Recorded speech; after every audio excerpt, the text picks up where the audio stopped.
નમસ્કાર. આજે આપણે સાથે મળીને એક મસ્ત મજાની સફર કરવાના છીએ ભારતના મુખ્ય સરોવરોની. હા, આપણે દેશના ખૂણે-ખૂણામાં જઈશું, હિમાલયની ઊંચાઈઓથી માંડીને છેક દક્ષિણના શાંત બેકવોટર સુધી. અને આ સફરમાં આપણને ગાઈડ કોણ કરશે ખબર છે?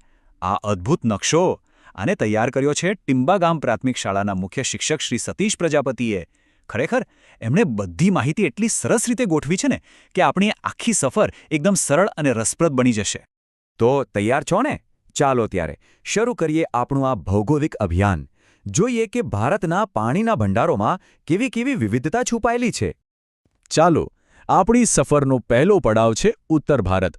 અહીં આપણે હિમાલયના એવા સરોવરોને શોધીશું જે ખરેખર કુદરતના રત્નો જેવા છે.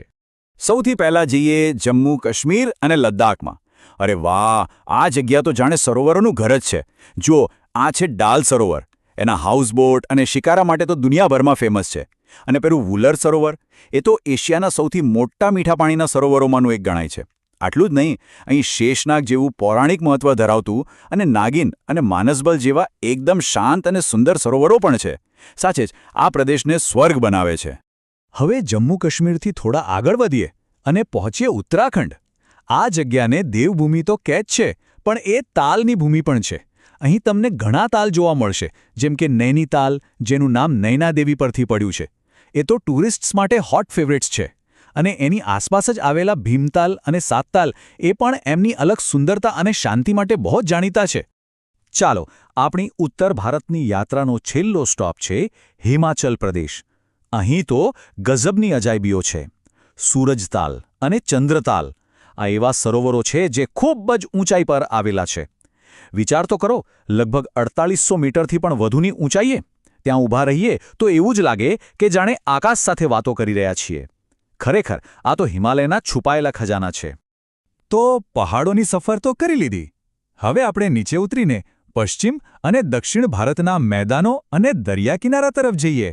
અહીંના સરોવરો સાવ અલગ જ છે, એમનું સ્વરૂપ પણ અને એમની કહાણી પણ. ઓકે, તો હવે આપણે છીએ રાજસ્થાનમાં. રણની વચ્ચે જાણે એક શાહી ઓએસિસ. અહીં આવેલું છે સાંભર સરોવર, જે ભારતનું સૌથી મોટું ખારા પાણીનું સરોવર છે. દેશમાં જે મીઠું બને છે એમાં એનો બહુ મોટો ફાળો છે. અને હા, ઉદયપુરને કેવી રીતે ભૂલી શકાય? ત્યાંના પિછોલા અને ફતેસાગર સરોવરો એ તો શહેરની શાન છે અને રાજસ્થાનના ભવ્ય ઇતિહાસની સાક્ષી પણ. હવે એક એવી જગ્યાએ જે ખરેખર અનોખી છે, મહારાષ્ટ્રનું લોનાર સરોવર. આ કોઈ સામાન્ય સરોવર નથી.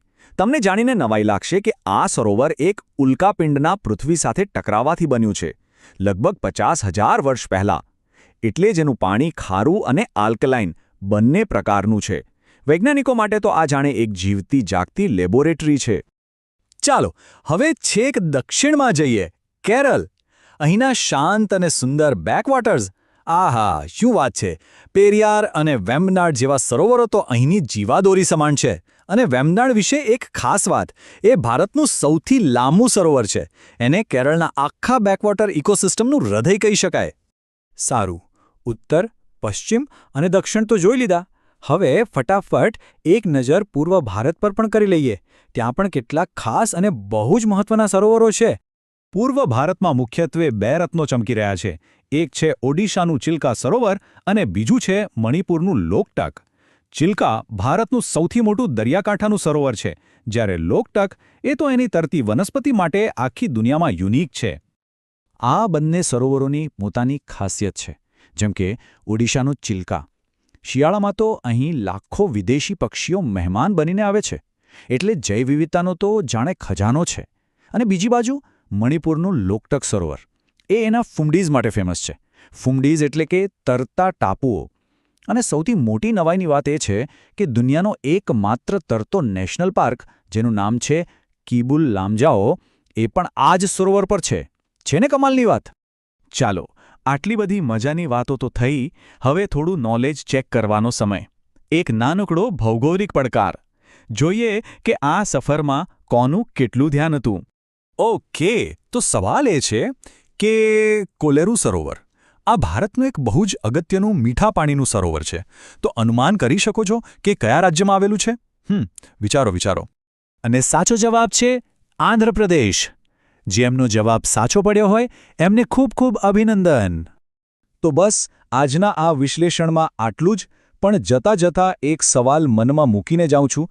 આપણે હિમાલયની ઊંચાઈઓથી માંડીને ઉલ્કાપિંડથી બનેલા ખાડા સુધી અને તરતા ટાપુઓ સુધી કેટલાય અદ્ભુત સરોવરો જોયા. આ બધામાંથી એવી કઈ જગ્યા છે જેણે સૌથી વધુ આકર્ષિત કર્યા? ક્યાં સૌથી પહેલાં જવાનું મન થાય છે? બસ આ વિચાર સાથે ફરી મળીશું.